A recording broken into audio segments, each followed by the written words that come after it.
लेखन। लेखन कैसे करवाएं? इसके 3 चरण हैं। पहला, चर्चा करना। सबसे पहले बड़े समूह में बच्चों से किसी विषय पर, किसी स्थिति, घटना पर या किसी चित्र की सहायता से बातचीत करें। बच्चों से ऐसे प्रश्न पूछें जिससे चर्चा को आगे बढ़ाया जा सके। दूसरा, लिखना। अब बच्चों को उनके स्तर के अनुसार लिखने का कार्य दें। बच्चों से अपने मन से कुछ भी सोचने, बोलने, लिखने या ड्राइंग करने के लिए कहें। कक्षा में जो बातचीत हुई उन्हें अपने तरीके से कॉपी या जमीन पर लिखने के लिए कहें।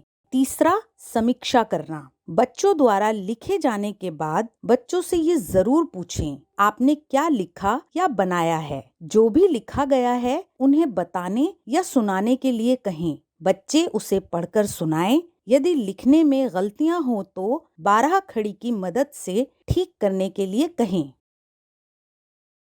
आइए जानें अलग अलग स्तर के साथ लेखन कैसे करें। अलग अलग स्तर के बच्चों को अलग अलग समूह में लिखने को कहें। जैसे प्रारंभिक स्तर के बच्चों के समूह को चित्र बनाने और उसका नाम लिखने के लिए कहें। अक्षर स्तर के बच्चों के समूह को कक्षा में की गई बातचीत के बारे में अपने मन से लिखने या ड्राइंग करने के लिए कहें। साथ ही ड्राइंग का नाम भी लिखने को कहें। बच्चा यदि गलत लिखे तो 12 खड़ी की सहायता से ठीक करवाएं।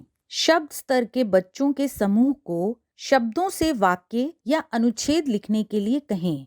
उच्चारण के माध्यम से वाक्य संरचना, वर्तनी व विराम चिन्हों की गलतियां ठीक करवाएं। 12 खड़ी का इस्तेमाल जरूरत के अनुसार करें। अनुच्छेद और कहानी स्तर के बच्चों के समूह को कक्षा में की गई बातचीत के बारे में लिखने के लिए कहें। कुछ शब्द देकर उन्हें अनुच्छेद या कहानी लिखने को भी कह सकते हैं। लिखने के बाद बच्चों को अपने लेखन को खुद पढ़ने और सही करने के लिए कहें।